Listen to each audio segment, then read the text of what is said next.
Hey everyone, this is Surfosaurus and welcome to my first or last video of the year, depending on when I will be able to edit and upload everything. In today's video I will be talking about my most favorite games and my least favorite games that I played this year for the first time. So of course there are many more games that I like, many more games that I don't like, but in order to be eligible for this list, I have to have played the games for the first time this year, right? I will start with all the games that was either that I really enjoyed or that were just surprises to me. And then I will talk about the games that I liked the least or that were like disappointments to me. Of course, this is all just my opinion. There will be games in here that you will like very much. And why don't we use that for like a lively and nice discussion in the comments. And let me know like what were your high and low lights of this year. These games will be in no particular order. I will just be pulling them off like my shelf or like I already prepared a few here. And then I will just say a few sentences about them and tell you what I liked or didn't like about them. Alright, let's just start with the first game. Let's just get right ahead. So first, let's start with Cosmoctopus. This is a game that I like a lot. You might know that. I do have a preview on my channel. I will also post a solo playthrough soonish, so to speak. I always have like a long schedule, like a very, very large schedule. A lot of games that I want to play here. And I have to like prioritize them, but Cosmoctopus will also like receive a solo playthrough on the channel. I like this game a lot. This also received my Golden Surfosaurus Ace of Games award because I like it that much. It is not without flaws, right? So, like the solo mode seems to be quite unbalanced. So far the solo mode is very, very tough. And also the game can also like drag on a little bit and be like quite long. So there are a few shortcomings, but all in all, I really enjoy this design by the designer of Parks, and you know that I love Parks as well. This is a very good design, a really cool and nice, let's say engine builder maybe, with a very nice theme, and like the gameplay is simple and it's not like completely new, but when it works really well. You can like really like have this domino effect of like different effects like playing off each other, and that is pretty cool. So that's why Cosmoctopus definitely one of my most favorite games that I got to know this year. Next up is a pretty old game, and it's a classic. It's For Sale. Yes, I know, it's not a new game, but it's new to me for this year. I've been trying to get this game for quite a few years because it's quite hard to get in Germany, actually. Like the very new version, that one is easy to get, but that one doesn't look great. It has like paper money and like the art style isn't as cool anymore. I wanted to have like the original Eagle Griffin version, but that one is impossible to get here, except if I pay like 50 or 60 bucks, including shipping, for importing it, and that was just way too much. So I would still like to have that original, but this one is a very nice version as well. That's the German version, which doesn't matter because it is just language neutral anyways with these buildings. But this is a really cool auction game. I don't like auction games too much, but this one is great because it is really simple. I can play this with the grandmother of my in-laws.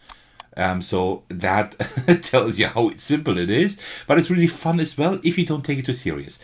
This is a game, I know people who don't like this game too much because they want to like try to play this game as well as possible. But that shouldn't be like the reason why you play this game, right? You just try to have fun, because this game can be very unforgiving. It can be like really luck driven. It is really luck driven, but it's just fun. It's a fun time. If you know how this game plays, you can play it in like 15 to 20 minutes. So really cool. I really highly enjoyed this. If you just want to have a really simple game that plays quite quick, it's easy to explain, and it's just fun. It's just really fun how things can turn out here. Next up is Nautilus Island. I would not call this a game that is amazing or anything, right? I picked this up at Spiel this year, but it's by Funny Fox. I don't actually know any other games by them, so I would have to research that at some point. But this is just a really simple set collection game, and you don't do anything except choosing a column that is unoccupied and taking all the top cards there.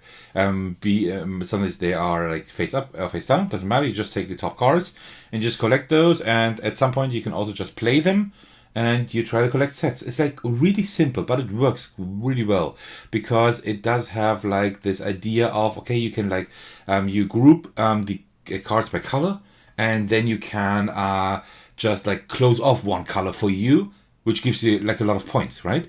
But if you close off that color too early, you get more points than the others because you were quicker, but you can't collect as many cards anymore and stuff. So this has like a nice balance of when do you actually like kind of cash in what you have collected. So I like this very cool balance. I don't know if this will stand the test of time. I have a very large collection. I'm a little bit spoiled regarding board games, right? Because I have like a lot of really great board games. So I don't know if this will stand the test of time, but I am so far having a lot of fun with this.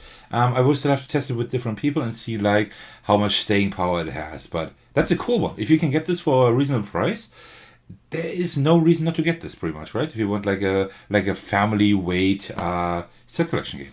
Pretty cool game. The next one is also something from Spiel, and here I can say that this does have staying power. This is Beaver Creek by 4Fun Games. This is just a dexterity game.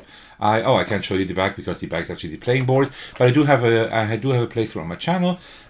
Essentially, all you do in this game is just stack logs and beavers according to the dice you roll. That's it. You can play it solo, but you can also play with other people, up to 5 players. And this is fun. This is really fun because at the end you can like have like really wacky and weird constructions with just the cardboard and the beavers. Is this like something completely new? No, it's not. Is it fun? Yes, it really is. Dexterity games are always fun. I like them, although I'm not very good at them, but I do like them. The theme is adorable. These little beaver meeples are just really, really amazing. You can kind of see them here through the bag. So these are really cool as well. And yeah, it's just fun, like constructing all these little things. It's very easy to explain, very simple to play, very small package. So this definitely has staying power. This will stay in my collection for quite a while. Maybe even forever. I'm not quite sure, because this is just like dexterity, fun, in a very small and fun and cute package.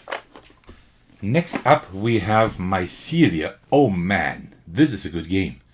This is a really good game. I was kind of surprised because I wanted to have this game. This is like quite new. It's been out for a few months, I think. And this is like a family weight deck builder. Yes, this video seems like I only have like family weight games, but that's not the case. I will also have some other games later on. But so this is a really, really nice pretty much entry level deck builder. Yes, it does have a slight complexity, but I think you could play with most people that like at least play board games off and on. I would definitely call this a family weight board game. This is pretty cool because you have like this, you have like these dewdrops here on your board, and you have cards that you play, and you can like shove these dewdrops around, right? You can like place them, like shove them like to other squares. You can also like remove them, and then you put them like in this contraption, which is totally not necessary, but it's cool. Just a cool like gimmick, so to speak. It is pretty much a gimmick because you wouldn't really need it, right? But it's pretty cool, and you can like build up your deck to have like more powerful combinations of like manipulating these dewdrops. That's pretty much all you do, and when you're the first one to get rid of all your dewdrops, you win. It's a very simple premise, a very simple game, but it works really well because you have like this puzzle aspect with a deck building game. And I don't know any games that do that. This works really well, and you can quote me on this. This is my contender, so far at least, for Spiel des Jahres 2024. I have been right the past two years. 2 years ago, I said Cascadia would be Game of the Year. I was right. Last year, I said Dorfromantik would be Game of the Year, and I was also correct. So maybe that was just a lucky streak, but I will try to keep the streak going. At the moment, currently, this is my contender for Spiel des Jahres. I think this has like a lot of potential for that. I would nominate it for Spiel des Jahres at the moment. But of course, we still have like 3 or 4 months to go. I think like the beginning of April or the end of March is like the cutoff date for like the release dates for game that can be considered for Spiel des Jahres. But as I said, this is definitely my contender at the moment. It's a great entry level deck builder. Really, really nice. And you can see that I like it a lot because I don't have it. I don't. It's not been in my collection for too long. But I have already like sleeved the cards, put them in boxes. I put these in boxes. So I've already arranged everything in such a way that I say, okay, this is now a game that I will keep in my collection. Will I keep it forever? I have no idea. Maybe in 2 or 3 years there will be another entry-level deck builder that I like more. Maybe. But this one is really great. I've been looking for an entry-level deck builder for a while. Because I don't have any, like really their family weight. I had some, but they weren't really good enough. But this one definitely is. Really great game. I realize I've been talking a little bit too much about the game, so I will try to keep it a little bit shorter, but here is my next game. HEXplore. Like, I haven't played the entire series. I only have played the first version yet, the Valley of the Dead King, but oh man, this is a great game. It's a really good game. I have a playthrough on my channel, a very long one, if you want to check that out. But I think it's kind of cool to see how this game works, because this is really good. It's essentially HEXplore. That name pretty much like rings true, because you have like a hex map, and you have like your little adventure, and you're like walking around, and you're defeating bosses, you're doing quests, and all that jazz. But like the most interesting thing is that you have like a stat sheet with like that is wipeable, right? And you have like permanent, like non-permanent markers which you write on that stat sheet, and your stats like really get like really stronger. You like get much better. You become much stronger throughout the game. So that is really cool. It's a solo or cooperative game. You can play it with up to 6 players. Everybody has like their own character, but you always only have one figure. So it's not like a dungeon crawl per se, where everybody has like their own figure. You just have one figure and you move that around, and that is pretty cool. It's a very cool concept. I really enjoy this game. I was able to fit like the expansion content in here as well, with just a slight box lift. But it's everything in here now. That is pretty cool. I've been working on that for quite a while to get everything in here, and I'm definitely looking forward to playing that more often next year, because I haven't played it too much this year. Not as often as I would like to. And also I'm looking into the other entries in this series, because this is a great game. Next up is one of the heaviest games on my list for today. This is Imperium Classics and also Imperium Legends. I just have both in one box. I just divided them like most people do, I think, that own both games like this. Here I have Classics, here I have Legends, everything sleeved in my premium sleeves, of course, and like put like these boxes in here. So really nice package. Next year there will be the next iteration of this game coming out with more with I think 14 more civilizations and a slightly larger box. So really looking forward to that. This is a deck builder, but it's not entry level. It is definitely expert level. It's a very complex deck builder that takes a long time. Even solo, I play 1.5 to 2 hours, which is a long time for a solo game. I play like this game takes a long time. It takes quite a while to get going, but it's like really satisfying when you like build up your deck more and more, and you're able to like have like these combinations, these combos that work off each other. Really great game. But yes, it is very heavy, and it takes quite a while to get going. It is very long, so that is something you will have to like, otherwise you will not enjoy this game at all. But I really like it. Next up, we have another solo or cooperative game. This is Mind Management. I haven't played this on the channel yet, but I will at some point. I will play most games I showed you today on the channel at some point, if I haven't yet. Mind Management, really cool. I have the German version here, but I think I might be able to still play it on the channel, I hope. But I don't know yet. This is really cool. Like it's similar to, it's like a hidden movement game. You could kind of say it's like Scotland Yard, if you still know that from the 90s, I think. But much better, much more interesting, much cooler art style, and much better game premise. You like one person plays the management. It's like walking around the map, and the others are playing the agents who are trying to find the management. And you can always like ask questions, and then you can put like hints on the map, and you can try to find the management together. It's like a one versus many game, right? One person tries to hide, and the other person try to find them. Like the most interesting thing about this is that you have like this shift system here. That means if the management loses, for example, they can open a box, and there's more stuff in there they can use for the game, right? And if the agents lose, they can open a box, and there's like 14 boxes in here, 7 for each side. So that's pretty cool. So you can play this game like up to 15 times and always have like a new experience, and you can like play the game like just like that, like several times as well. It's a really great game. If you like cooperative games, if you like deduction games, if you like hidden movements, one versus many games, if this ticks all the boxes for you and you want something like with a crazy art style, a crazy theme, then this game is like something I really recommend. It's a really good one, seriously. Next up, we have Cyberion. You might know that I love the Universe series, and this is like the latest entry that I got at Spiel this year, and I've already played it a few times. I will also play it on the channel quite soon, actually. And it is amazing, just like all the Universe games. All Universe games are good.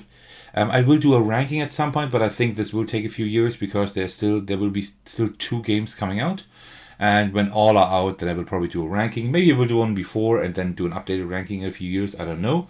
I will also play all the games on my channel at some point. So far, I've only played 2 of the games, but yeah, this one is great as well. Cyberion, really cool. There's like a factory, and like the devious cog, it is called, has like sabotaged all the machines, and you have to try to repair like the factory like before like it collapses, so to speak, right? And that is pretty cool. It's pretty cool premise. It works really well, and as usual, it's like a solo game that you can also play up to 2 players. Like all Omniverse games, I've only played this solo so far, but I also like intend to play all the games at a 2-player account to see how those work. But if you like the Omniverse series, this is one of the greatest entries so far, in my opinion. For the next one, I only have 1 box. It's a series of 4 games. I've played through all of them on my channel. You can actually find all the games on my channel, including an unboxing.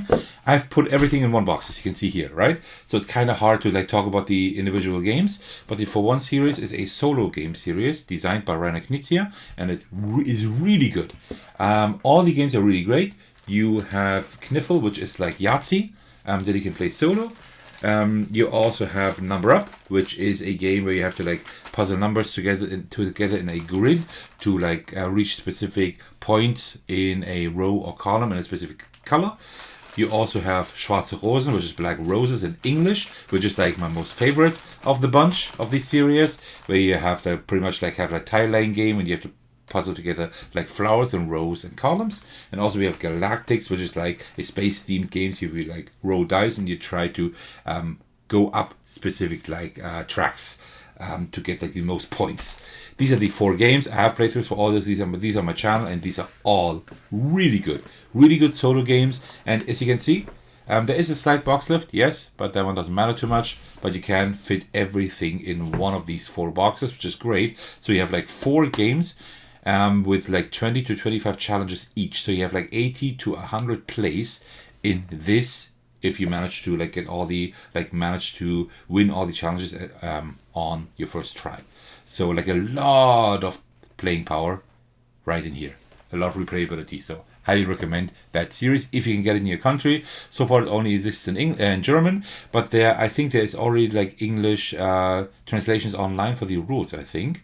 If not, there will be some at some point, I'm pretty sure. So I highly recommend you get this. If you like solo games, you can get it in your area somehow. Alright. Next up, we have a few small games. First of all, we have Tranquility, a game that I will have to show on the channel because it is truly amazing. It's a game I've been playing quite a lot this year. This is the Italian version, which doesn't matter because it is language neutral. But it's like really, it has like a really cool art style here. Oh, there we go. And this is like a solo or cooperative game. You're trying to like put all the cards in a grid from lowest in a row to highest. Like you go from 1 in the bottom left to the right, and the next row, and the highest card in the top right. And you're trying to do that without communicating, trying to like fill up that grid before the cards run out.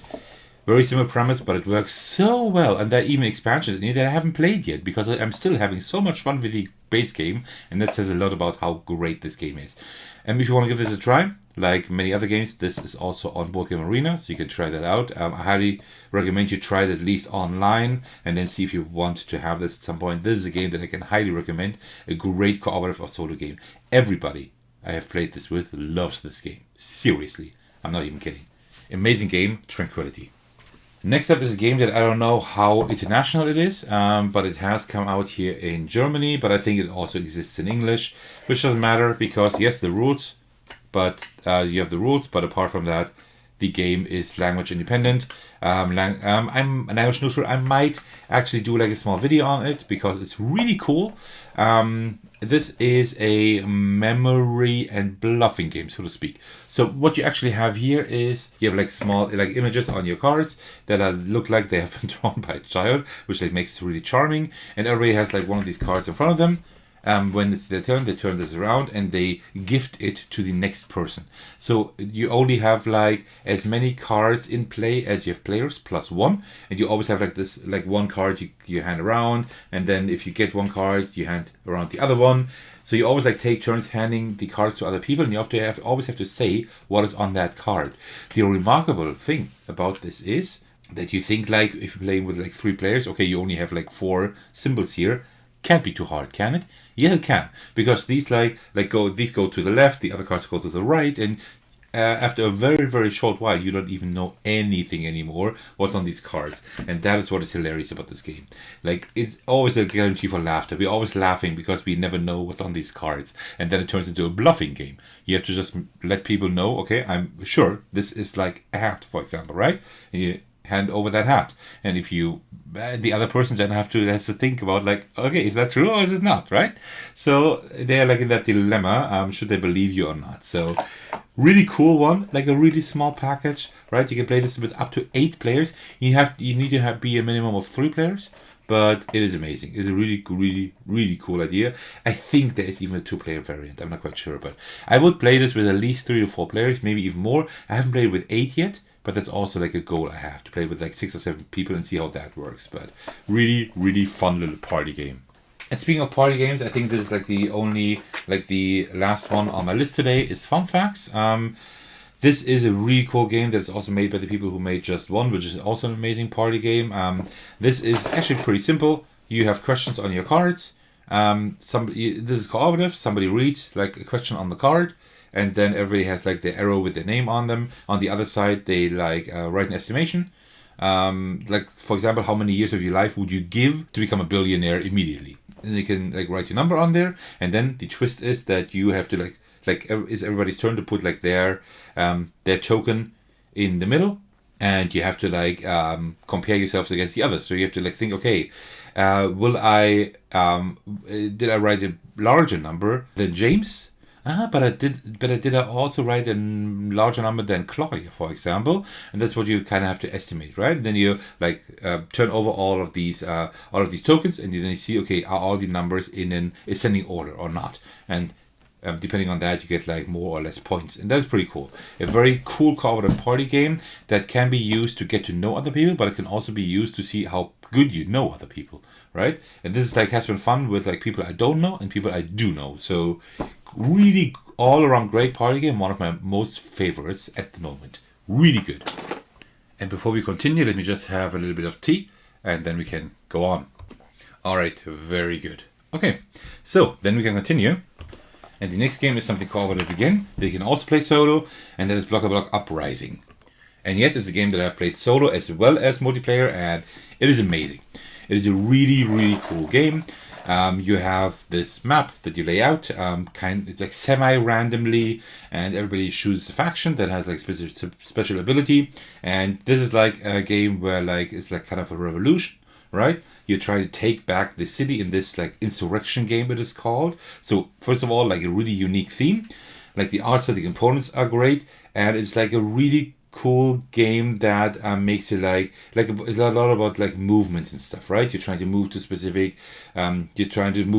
parts of the city and trying to take over parts of the city and that are adjacent to each other, but there's also like the police, like an AI that is controlled, that is kind of messing up your plans. And the AI works so well, it like really like messes up your plans all the time. It's like really insane how that works. I don't know. It works really well. It is a lot of fun. And it's like a really small package. Everything fits in here pretty perfectly, although I have actually, see, everything fits in like perfectly here. Like no box left. Although I have put in like all of these boxes and stuff. So let me just show you. Give me a second here. There is even still more room in here a little bit, but I've like put everything like in boxes and stuff, and I haven't sleeved the cards yet. I will still do that. I haven't done that yet.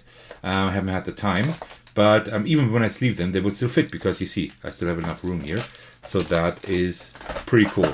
So yeah, really great game with a nice playmat here and everything. Like all the graphics, components are really good. They're quite reduced, but they work just perfect. They're enough for exactly what they want to do. A really cool game. This was really hard to get here in Germany, but I'm happy that I actually got this because this, I don't know if this will ever leave my collection. A really, really cool cooperative and solo game. Next up is a game that I keep talking about, and this definitely needs a playthrough on my channel. I haven't done so yet, but this is a really great cooperative and also solo game that where you play the monsters in the dungeon and you are trying to get the heroes out. So it's like the other side, right? Usually you're the heroes going to the dungeon and slaying monsters. Here you're trying to defend the dungeon. It's really fun. It's really asymmetric because each different monster has like a different ability, different deck. And this is like a deck building game, but also like you're also trying to position yourself and trying to get out the heroes. Really great with like amazing components. Really great. And not only that, I also have like this amazing autograph by Lewis, the designer, which is amazing. So yeah, just look at the components. Look at these meeples here. These look just amazing. And it's a really fun game as well. So far, everybody I've played this with loves this game. Everybody actually wants to get this game because it is that great. Next up is a little weird one again. It's Dominion. This is not a new game. But I've always wanted to like try it at least. I never thought I would actually like it because the theme is really dull. Seriously, I don't like the theme that much. It's like pretty boring. And then I thought, you know what? I think I got this for like $15, right? And it was as good as new. Yes, it was a used copy, but it's as good as new. And I have now played it, and wow. It works really well, and the cool thing is that you can actually like choose the different packets you want to play with, right? So you can just say, okay, we want to play with that one and that one and that one and that one and that one, and then you just like configure your game the way you want to, right? Pretty cool, actually. I haven't looked yet, but I'm quite certain that you also have like configurations online. That there are like fans who have done configurations. This is a huge game. I only have like the base game box, right? I am thinking about like getting a larger box and getting more expansions. I'm not quite sure yet, but this is a game that is really snappy. It works really well. I don't know. I have a lot of deck builders. I don't know how long I will keep this game, just because I have like a lot of good deck builders. But this one is like really quick and snappy, and so this is why I'm keeping it for now. I really like it a lot. It's a good game. Next up, we have 5 Tribes, the Djinns of Naqala. Also not a new game, quite an old game, more than 10 years old. But I have been wanting to get this for years. It was really tough to get, actually. I don't know why. This might need a new reprint, maybe? Like, there was only like one store where I could actually get this from, and they only had one copy, I think. So that was pretty crazy. I don't know if I was just unlucky or what's going on here, but this is a really cool game. This has like a Naqala mechanism, so to speak, right? So you have like you choose one of these tiles. There are like a lot of tiles here with meeples, and these meeples have different colors, and different colors do different things here for these meeples, right? They have different abilities, so to speak. And you take like all the meeples from one tile, and then you like go like on adjacent tiles and always drop one meeple, and the meeple and the tile where you stop, where you put like the last meeple, there you stop, and then you can like do an action with that meeple you dropped and stuff. So, and you're trying to like have a little bit of set collection here. You have like Djinns that can help you. You're always trying to get like coins and like all kinds of stuff, and you're building like stuff on these tiles. You're doing like a lot of small things to try to get like the most points here. And yeah, this is amazing. This is good components. The theme is okay, I guess, right? You see that this is a game that has been designed more than 10 years ago. You can see that, like, in terms of graphical design, in terms of theme, right? Something like that wouldn't probably not be released nowadays. It would be a different theme. It would be a little bit fresher. But that doesn't matter, because I still like the art style, I still like the components, and the gameplay is really good. And there is like a solo mode that is fan-made, as far as I know. I think it's not official, but there's like a really solid solo mode as well. So if you can get this game for a good price, yeah, it's pretty much like almost a classic. I like this a lot. I don't think this will leave my collection. I don't have anything similar at the moment, and also I don't want to just have new games in my collection, right? This is a very good, not new game that I can highly recommend. Seriously. For the next one, I'm cheating a little bit, because this is not a base game, this is an expansion. But you may know that I love Cascadia. I really love that game. And the first expansion released for Cascadia, Landmarks, and that one makes an amazing game even more amazing. Is that possible? Yeah, it is. Although I wouldn't have thought so. So, first of all, the most important thing, in my opinion at least, is that this now finally gets the treatment of adding more players. So you can now play this not only with up to 4 players, but actually with up to 6 players.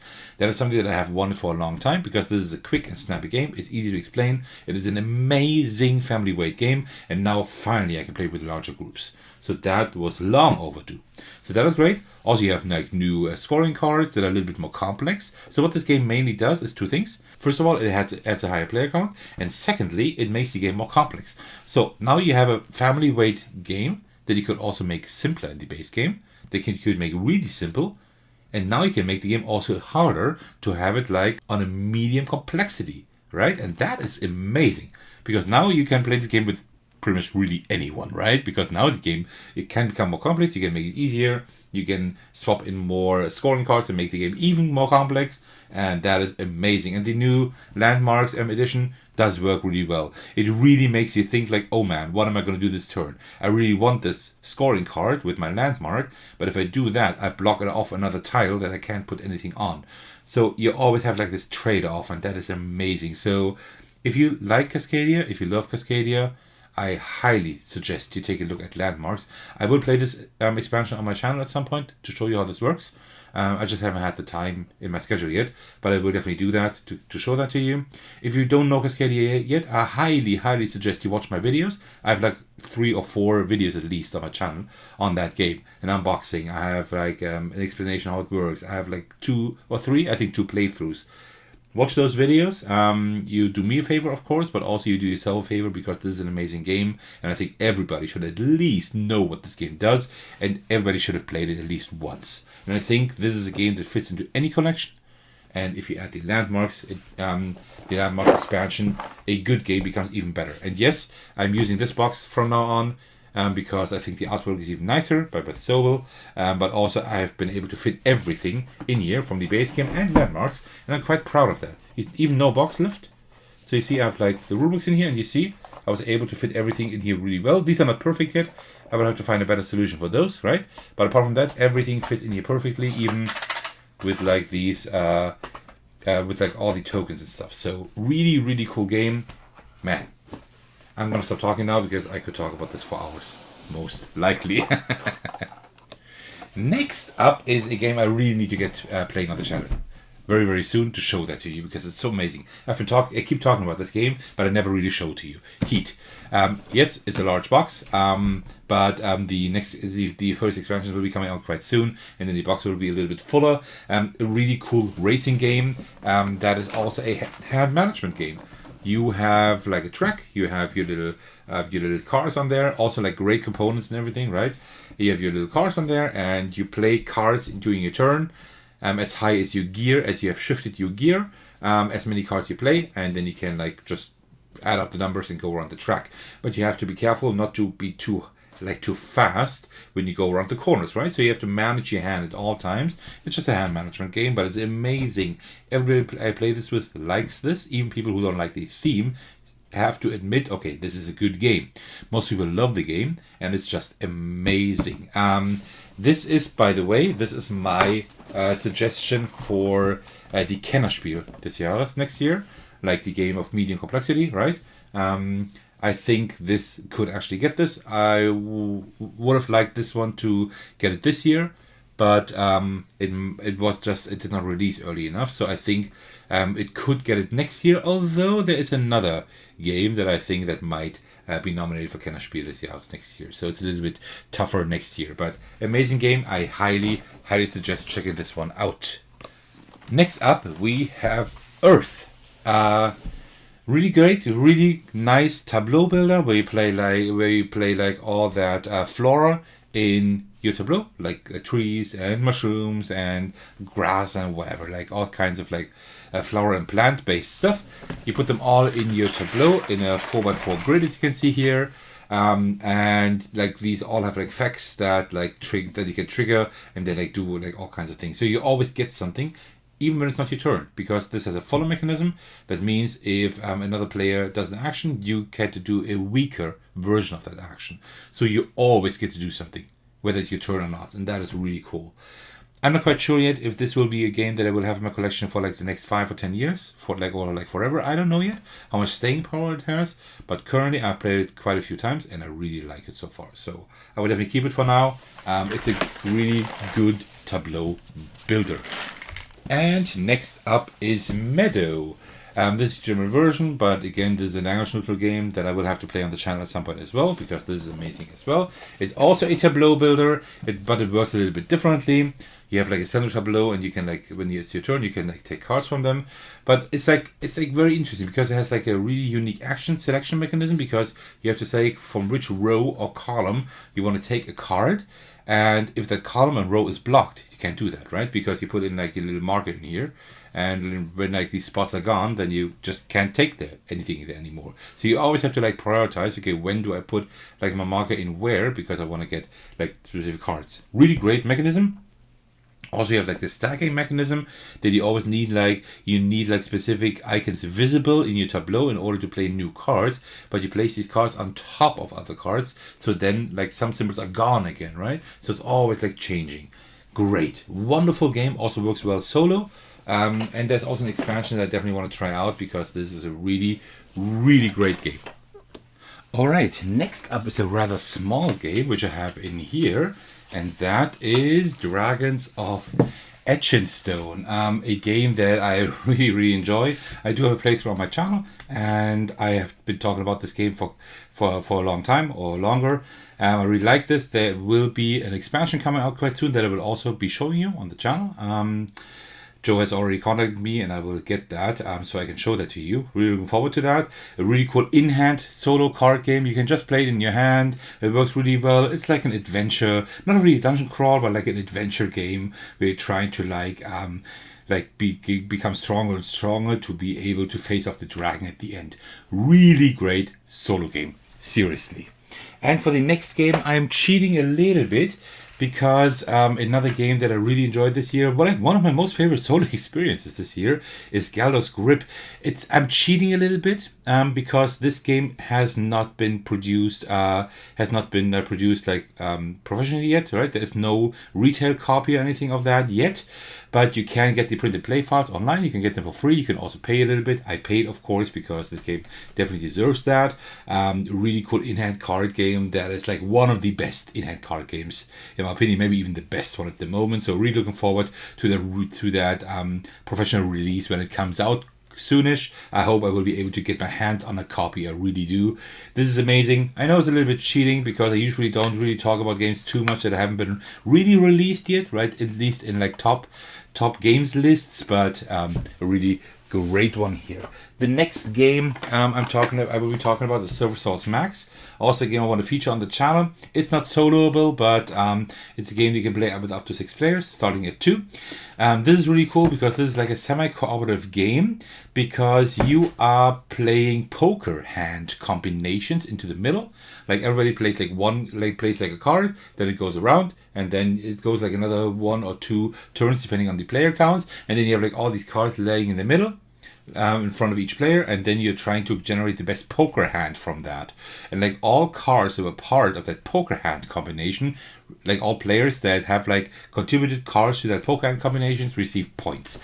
So it's a really cool concept. So you're kind of working together, but also not, because this is a competitive game, right? So really cool idea. I love that one. Also, like the theme of surfing dinosaurs is just crazy. And the funniest thing is that you have like your surfboard cards here. For example, here, right?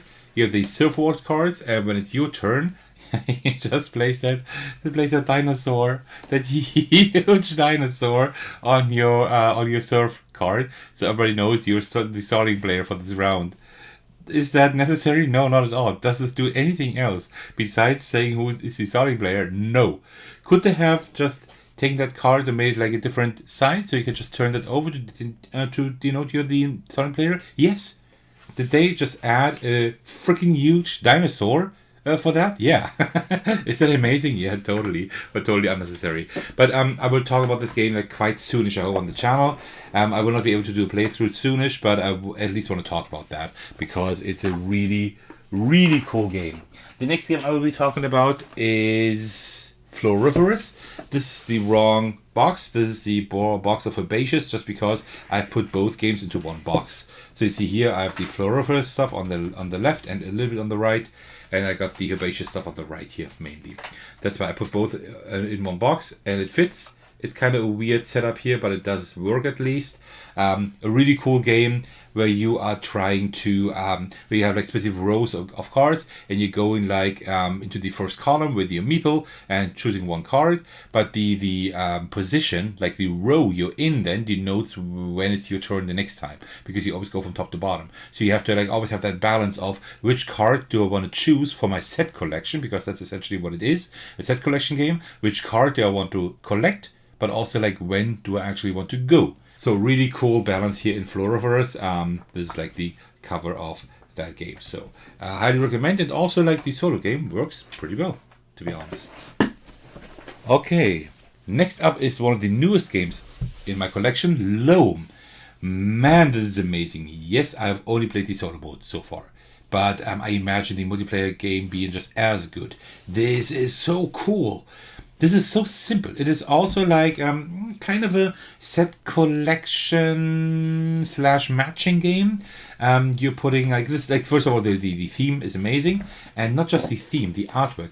Like every single card in this game, let me just show you. Every single card in this game depicts like some critters that live in the soil, and these are all made from clay. See that? Like all of them. That is amazing. I don't know how much work that must have been, but it's really, really cool. And essentially what you're doing, you're collecting like these critters and also like a few like organisms, and you're putting them like in rows into your playing area. This would be like a wrong setup here, but doesn't matter for the showcase. And you're trying to like either like have like specific like different levels of one color, or you're trying to like collect different colors, and you always like trigger these putting these cards down with like the action cards you have. There are 3 action cards. Every player has these same ones, and you can like you just use these 3 actions. You have to use them during each round, but it always like depends on like which order you use them in, which cards you actually take in your tableau, and that is really exciting. This game works exceptionally well, at least in solo mode. And so far I've only played the regular solo mode. There are even then specific chapters here, like a campaign for the solo mode that I haven't played yet, with 3 chapters, and I haven't played that yet. So I think there's even more to get out of this game, but so far, wow, this is a hit. This might be one of my most favorite games this year. I've played like a few times already. I've just had it for like 2 weeks or something, and I've already played like 4 or 5 times, I think. This is a really good game. I love that. And I've been on vacation for a week, right? So I couldn't even play it there. So I played this like within a week. I played this like 4 or 5 times, I think. Great game. Really good. Let's talk about a few more small games. Gate. Gate by Jason Glover. This is like in the Tin series by Jason Glover, and I've played a few of them on the channel. Gate will also be one I will be playing quite soon to show to you. This is a deck builder, solo deck builder in a small tin can, and it works really well. It's a lot of fun. With the expansion, it becomes even better because you have more stuff, right? Because of course everything is limited when you don't have like a whole lot of cards.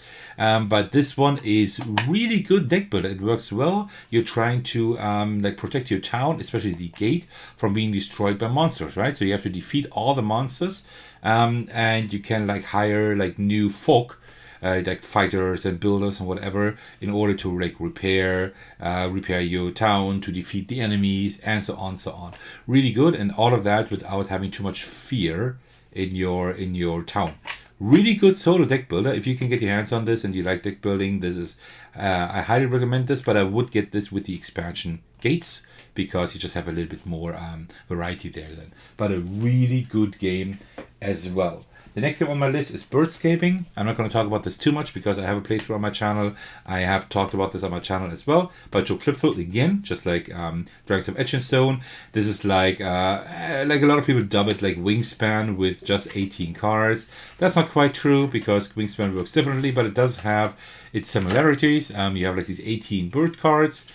And this is like a 1 to 2 player game. I've only played solo so far, but that works really well. This is like an efficiency puzzle, right? You only have like a few cards in your hand. You only have a few actions in your hand. You only have a few turns, and you have to try to maximize like how you use all of that, and that works really well. It is a game that is kind of hard to get into because it is very tightly designed, but it actually, you can actually get into it and become better.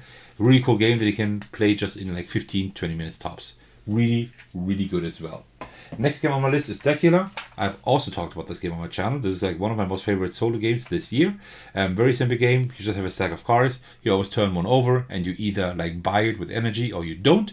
And you have to try to not to attract too many visitors into your playing area, otherwise you lose, because you want to be kept alone, right? You have like lots of cards. You can like build off like a few combinations. You can get rid of visitors, things like that, in order to go through the entire deck to win.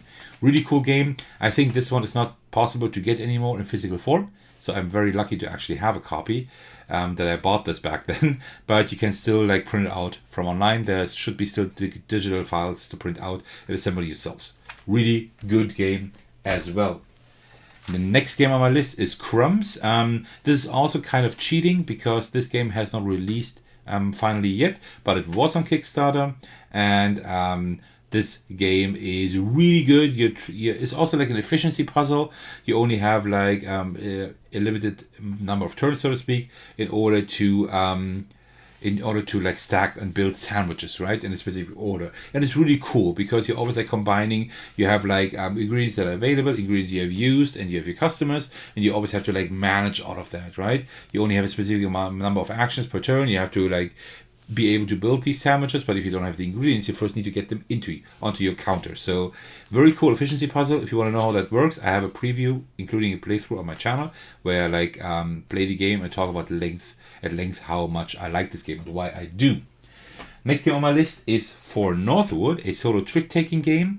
Yes, it is a trick-taking game. You can play solo. There are other ones as well. Also, for example, Egg, which I will show to you quite soon. But For Northwood is, at the moment, I think my most favorite solo trick-taking game. I think so. This is really good. The art style is very cutesy, maybe a little bit too much, right? That's like the only negative, but apart from that, there's a really good game that you can also watch a playthrough of on my channel, including a few my thoughts on it. There is a solo campaign also in here that you can play. Really, really worth the price for this little package. If you like trick taking and you like solo games, this is an amazing game to get. All right, we're nearing the end of the games that I like the most this year. And now we're talking about Sea Salt and Paper, a game that I hopefully will play on the channel at some point. But this is a really good one as well, because this is very simple. You just draw a card and you play a card. No, you just draw a card and you may play cards if you want to, but you also don't have to. Just a simple set collection game. You might think like, oh man, it's another set collection game. You just draw cards and you play cards, maybe, okay, sure. What's the catch? The catch is that the way you end the round is like really cool, because you have like this push your luck. Like this kind of like gambling mechanism in there, because when you reach 7 points, which only you know, the opponent doesn't know that, you can end the round. You can do that, but if you do end the round, then you either end the round, everybody counts their points, and that's it, and you play a new round until somebody has reached 40 points, or you gamble. Gambling means you think you have more points than all the opponents, so the opponents do get another turn. You grant them another turn because you are that confident that you have more points than them. But they have another round to actually build up their combos and get more points. And then, if you are right, then you get like a lot of points, and they almost don't get any. But if you're not right and they actually have more points, then you almost don't get any points, and they get a lot more. So they get a few more. So yeah, this is a really, really cool mechanism. I like this game. Yes, it's simple. Some people don't like it because it's too simple, but I don't think it's that simple. I think there's quite a bit of strategy in there. Once you have a few games under your belt, you kind of understand the game. All right, a few more games left. Let's continue with Caper Europe. I have not shown this on the channel yet, because this is a pure 2-player game, but there is a fan variant out there for a solo mode, so I might show that, but you can also play that on Board Game Arena if you want to. I highly recommend you do. This is like a tug-of-war game where you are placing down thieves to capture specific locations, and also you put like gear on these thieves, and that's pretty much like it. You're trying to gain control over these locations, and also you're trying to get points, and also you're trying to steal artifacts, and all of that accumulates in like points that you can get in order to win. That is great in itself, but there are like several cities in here that all play a little bit differently, so you have a lot of replay value in this box here. And I suppose it's called Caper Europe. Maybe there will also be like a Caper, I don't know, USA, Caper Asia, I don't know. So looking forward to more iterations of that. That is a very, very, very good two-player game. Might be one of my favorite two-player games ever of all time. Next up, I want to mention Cozy Oaks. This was also a surprise by Peter Jank. They have also made like another game, I think Pixel Quest or something like that. Something that is very, very popular, but like so expensive. That's why I haven't gotten it yet, but I would love to play it. So if you can get a copy to me, that would be great. I will definitely showcase that on the channel. But Cozy Oaks is kind of Stardew Valley in a small package for 1 to 2 players. You can play this within, I don't know, within 30 to 60 minutes, 30 to 60 minutes, depending on whether you play solo or two-player count. I've only played this solo so far, but I will change that quite soon. And this is a really cool game where you have specific skills, and you play several seasons here. And each season you have these, you have your skills, and you can use these skills, but some of them cost time, which means you have to pay them with other skills. So you can't use the other skills anymore, right? Because you use them for payment. It's a payment that works really well, and you're trying to raise animals. You're trying to sow seeds, fish, and look for forageables and all that kind of stuff. It works really well. I don't know how much replayability factor it has, but I will show that on the channel quite soon. Then you can see how that works. But really cool game with a great art style, with all the pixel art style. I like this a lot. I was quite surprised by this. I didn't expect this to be that fun, especially if you have the playing mats. Then it's even more fun because the setup is a breeze. Really cool. Next up is Black Angel. I actually got this last year in December, but I have played it this year for the first time, mainly because the patrons actually wanted me to play it. And wow, this is amazing. This is a really heavy game. It is really complex. It takes a long time. Even solo, I need 45 to 60 minutes, I think, at least. I have only played it solo so far, but I will play it quite soon at a two-player count to see how that works. But man, this is amazing. This is such a great game. This is pretty much like a game, you have two game boards. One game board is where all the space stuff takes place, and the other game board is within the station. It's a dice placement. It has dice, and also has kind of mini games, right? You have dice placement, you have tile placement, you have movement, grid movement. Then you also have you're trying to contract fulfillment. You also have that in there. So you have a little bit of resource management. You have a lot of stuff in here in that one game, and that's one thing that turns some people off because there's too much in there. But I don't think so. I don't think it's too much. I think it's just right. I think there's a lot of really good stuff in here. Amazing game. If you want to see how this works, I actually do have a full playthrough of my channel, also including my thoughts on the game, which are of course quite positive. And there are two more games that I want to mention. First of all, one of my most favorite games this year is Sky Team. I can't show it to you here because I've only played it on Board Game Arena so far. I don't own the copy yet because in Germany the German version hasn't been released yet, but I will be one of the first in line to get it. It's an amazing game, a two-player game, cooperative, with limited communication, almost with no communication. At least during the rounds, no communications. Between the rounds you do have a little bit of communication you can do, and it's a dice placement game where you try to place dice on a collective board. One of them is the pilot, one is the co-pilot. Everybody has their own spots they need to put dice in, and also they have more scenarios, more settings where the game gets harder and more interesting. Amazing two-player game, seriously, one of my favorites of this year. And the last good game or surprise I want to talk about is Tapestry by Stone Games. I've only played that online on Board Game Arena as well. I'm just playing my second game, but so far I really, really enjoy that one.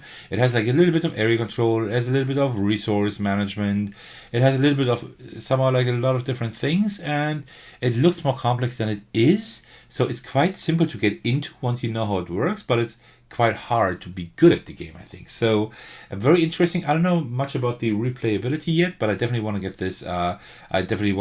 Physically at some point, also to see how the solo mode works. So far, I've only played two-player games, but I really, really enjoyed that one. All right, that was the positive part of the video, and now I will have a small tea break before I will talk about my main disappointments of the year. And this will be the part where some of you will not like me anymore. But I think that's okay. I just want to speak my mind, and you will not like some of my picks here. First up is the White Castle. Oh man, Everybody is raving about this game. Everybody loves this game, I got the feeling. And I really wanted to have this because I thought I might like it. And I see the good things in the game.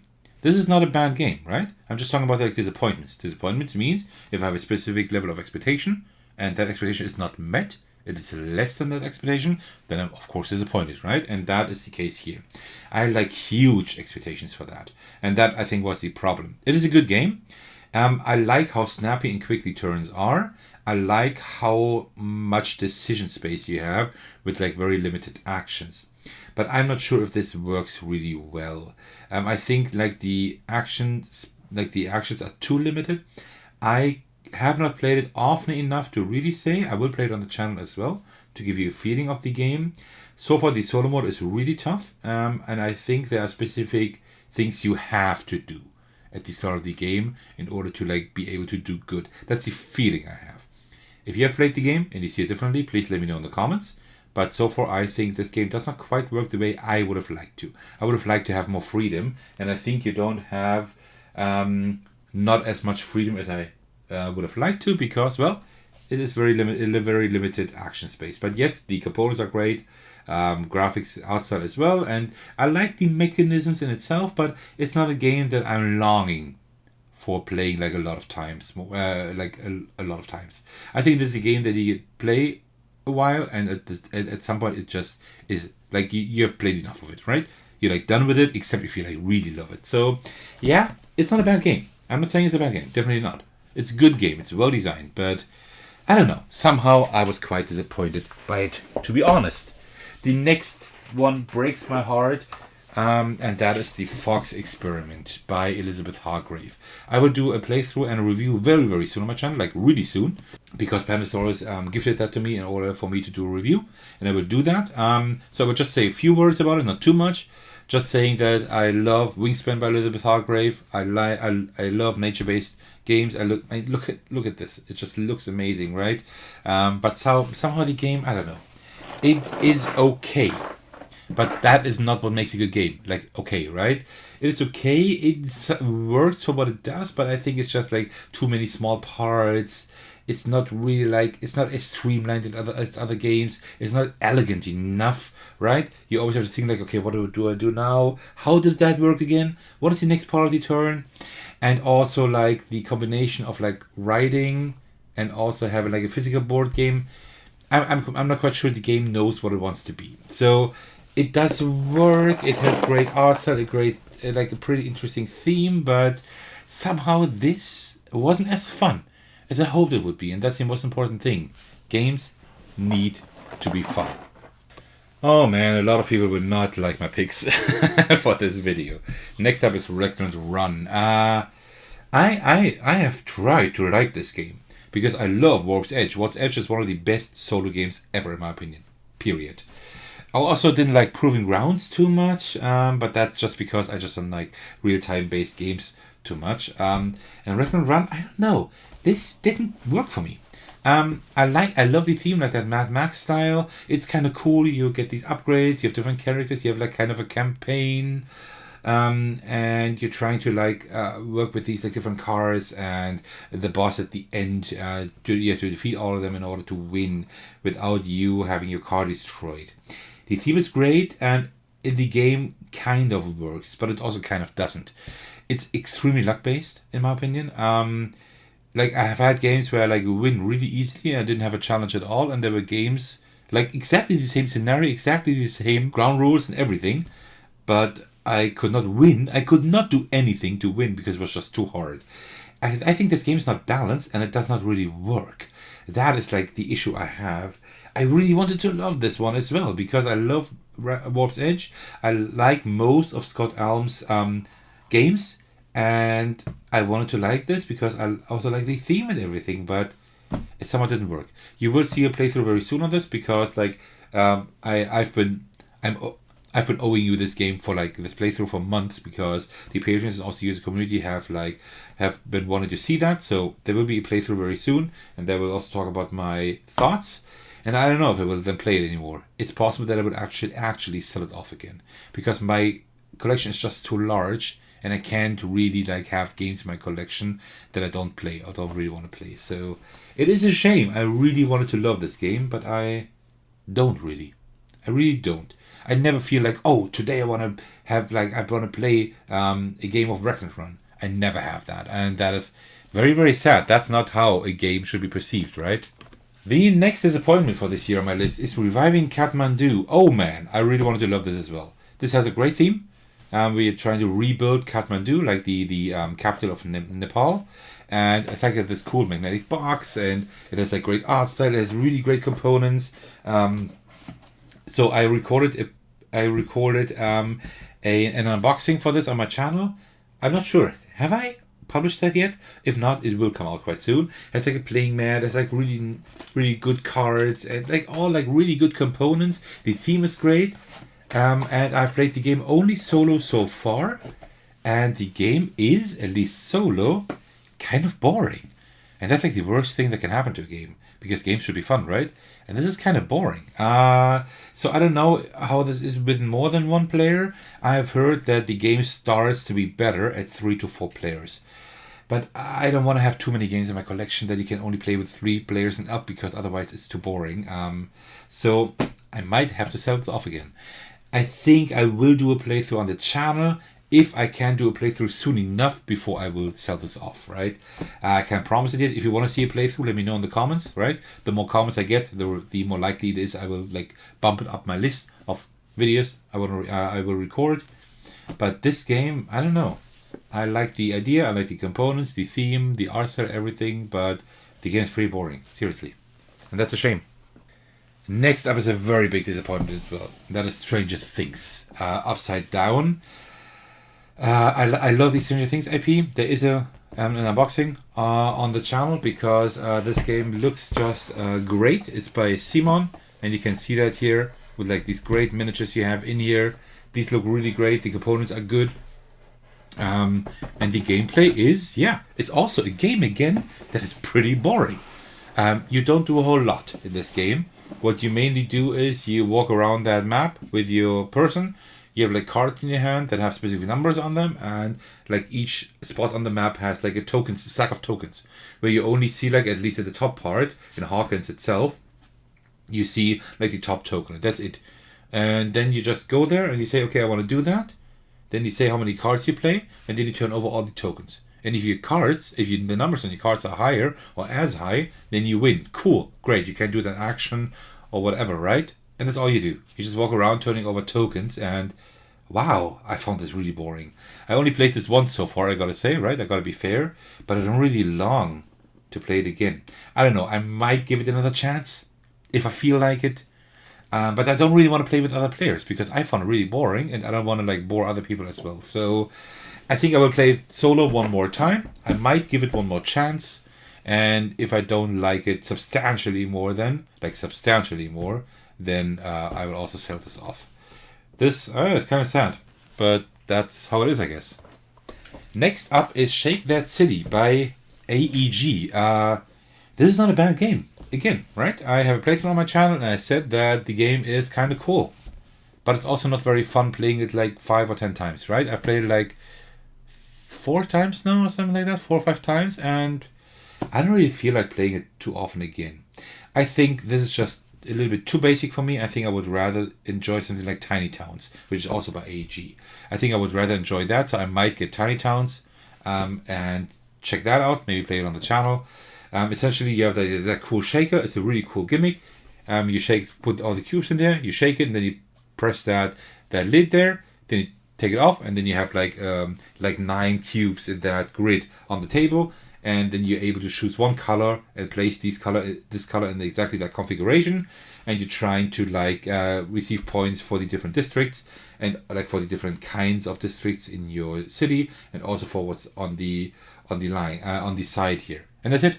That's all you do in that game, and it is kind of cool for the first 1, 2, 3 games, and then it becomes kind of samey. I don't know if there is an expansion coming out at some point. This game might become better. At the moment, I think it is not that exciting. At least playing it more than like 2, 3 times. So either I will wait for an expansion and keep that game in my collection until then, or I will sell it off before. Depends on how quick an expansion will be coming out. But I think that something like Tiny Towns would be better for me. Alright. The next game also kind of breaks my heart. It is Lofoten by Sébastien Dujardin, one of my most favorite designers at the moment, because I like pretty much all their games, and some of them I love, like Black Angel. Right? Black Angel is an amazing game. Lofoten is a good game. It is a good game, and it has a good mechanism. But it is very technical, right? Because you're playing cards in order to like turn your ships and move them left, right, and then you put goods on your ship, and then you put the goods back there again, right? Like in the storage facilities here, and that's it, right? And it works. It has a really good mechanism, a really cool, novel mechanism, but it is not too fun at the end because it is just too technical, right? So this, I don't know. I keep it in the collection for now just because I like Sébastien Dujardin, and I might want to do like a ranking video of all his games at some point. I'm not sure yet. I don't think I will sell it off before that, but I might. I don't know. Because I have played this game a few times now, and I think I have seen everything this game has to offer. So that is, yeah, not perfect for my collection then at least. Alright, we're nearing the end, and I'll have one more sip of tea before I will continue. And now the entire tea is gone, so I will now have to finish up the video. Alright, next up is Roll Crawl, which is a shame, because I like this designer's other games. I played Roll Crawl on the channel, I played it live, and then also published my like the live playthrough as a single video. You can check it out there. It's just very basic. You have like two heroes, and with these two heroes you're just defeating waves of enemies, and you're rolling dice and trying to get specific die combinations. The game works. It's just not really exciting. If you look at today's landscape of solo games, this is very, very basic, almost as basic as it gets. So I hardly ever pull this out after having played it a few times and played it on the channel. I hardly have a reason to pull this out. I have like many other games that are a lot better. So yeah. This is just, it's okay, it's an okay game, but okay is usually then quite disappointing for me if I have high expectations, because, well, I have a pretty solid collection, if I do say so myself. Next up is something that will shock quite a few of you, I think at least, and that is Café. Wow, this art style is great. Especially the cover, but in general, this art style of this game is really great. And the idea of the game is good as well. But somehow, I don't know, I'm not like having too much fun at the game. I think it's just also a little bit too tightly designed. Like the art style is really cool. Like, let's take a look at a few cards. Like the art style is really cool here, right? It looks like this has like this old school vibe here. What you're doing is you're like pulling cards. You're drawing cards and you're putting them like in a grid. And you can like cover them here, and you can put like, and then you can like then you can you can like grow beans. You can then I think you can collect them, roast them, and then sell them and stuff. So it's kind of a cool idea, but I think it's quite hard to do well in the game, and somehow I don't really feel like playing it like a lot of times, right? It's okay. I've played it a few times. I'm fine with it now. I still have it in my collection because I might play it on the channel if I can. I'm not quite sure yet. And then I will probably sell it off because I have better solo games in my collection. It is okay. It works, but it is not my most favorite game, to be honest, right? It's also kind of hard to get into because you have to like remember like in which order you do things. It's very technical as well. So yeah, it's a good game. I understand why people like it, but I don't like it as much as I would have hoped. Next up is also something that really disappointed me, and that is Point City. I'm a huge fan of Point Salad. I do have Point Salad in 3 different versions, which is not necessary at all, but I do because I love the game. And Point City, I thought like this would be like an evolution of Point Salad, and it is not. I don't even quite know why it's in the Point series now, why it's like named after Point Salad. It's quite different. It's an engine builder. Yes, you do have cards that have like 2 sides, but you don't you don't really use both sides. You only use one, right? You have this grid, and you either take in resources or you take in buildings. If you can actually build them with your resources, you put them in your grid, and these give you points. Or you can also like get tokens that give you like points for other things, right? So you are trying to amass points again, like in Point Salad. So I guess there is the comparison there. but it is just not really exciting, to be honest. And I still have it in my collection because I might do a playthrough on the channel for you if I feel like it, or if you really want to see it. Otherwise, I'm definitely going to sell that off because this was not as fun as I would have hoped for, unfortunately. But I guess that's just the way it goes sometimes, right? All right, we're almost at the end. Next game I want to talk about is The Walking Dead, the dice game. This is not a bad game either. In essence, you have like a lot of dice. You have like 11, 12, 13. You have 13 dice. One of them you always have to roll. And for the others, you can just choose how many you want to roll or which ones you want to roll, up to 3 per turn, 1 to 3 per turn. And you have like these cards you turn over. And these cards, they're like challenges, like you have to reach 3 at least, or 4, or 2, or whatever. And if you reach that, then it's great. Then you get resources in the most for the most part. And the first person who has like, I think 14 or 15 resources wins. But if you don't reach that number, then you can keep the dice on there that you used. So the next round is easier, but you actually get hurt. And you get wounds. And you have 3 wound markers. Either when you don't have dice anymore, or when you have 3 wounds, then you don't get anything this round. Otherwise, you can stop at any time and get like all the resources you have amassed until then. So it's a push your luck mechanism. And it works well, but there are many better games than this. If I want to play a good push your luck games with dice, I play Piratenkapern, which is like the way superior game. This one is a little bit boring, and that says a lot. I've played this with my wife, who doesn't play a lot of board games with me, and she even said that, oh, that's kind of boring. I'd rather play Piratenkapern. So yeah, and she's right. I 100% agree. This is quite boring. So yep, I would definitely sell this off again. So that didn't stay in my collection for long. And there are 3 more games I want to talk about that I don't own. Either I don't own them anymore, or I have never owned them. Let's talk about Streets first. Streets is like the sequel or the second game after Villages from the same designer. Villages is great. You will see a playthrough at some point on my channel because I really like this. Streets was pretty boring. I did not really like it too much. It wasn't really fun, and I think the mechanism didn't really work because at some point you didn't have any tokens anymore. You had to take tokens from other streets to kind of like think of where you want to score, and I think it didn't really work too well. It was really like, it was too open and too limited at the same time. I really did not like that one. So that was a pretty big disappointment because I like Villages that much. And like one of the biggest disappointments ever this year was Tranquility, the Ascent. I have shown you Tranquility in this video because this is one of my top games this year. I really love that one. And the sequel, the Ascent, does not work at all. I've only played it on Board Game Arena once, and I might play it again just to be able to win at some point, but oh no, this did not work. I don't know why this is called Tranquility, why it's in the same series, because it has a way different vibe and it does not work, in my opinion, too well.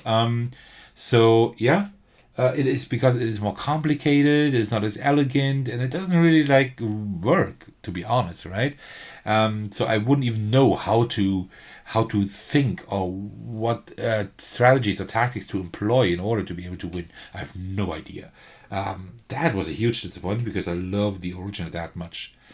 And last but not least, this is something most of you will not like me for, but it is Final Girl, which I played on the channel. You wanted to see me play it on the channel, which I did. And after I have played it a few times and then played it on the channel, I sold it off again. I don't own it anymore.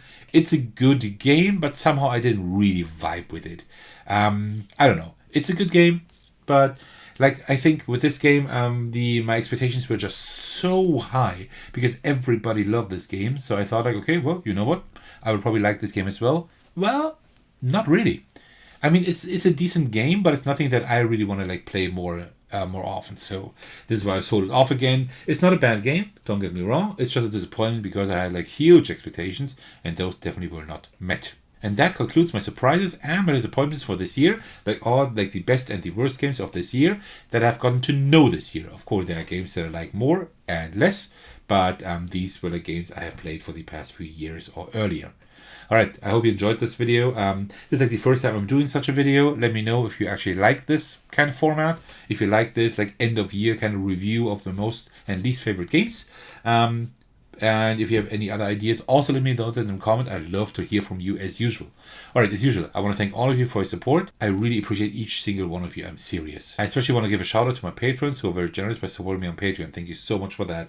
The biggest thanks go out to Thakonor, who's the most generous supporter at the highest tier. Thank you so much for that. You can support me in numerous ways. You can watch my videos, you can like them, you can comment below them, you can subscribe to my channel if you like my content enough. You can also support me on Patreon financially if you want to, which helps like me make better and more quality content in the future. And also you can join my Discord server in case you would like to hang out with me and my amazing community. Alright, thank you so much for watching, and I will see you in the very next video. Take care everyone, stay safe, and Happy New Year!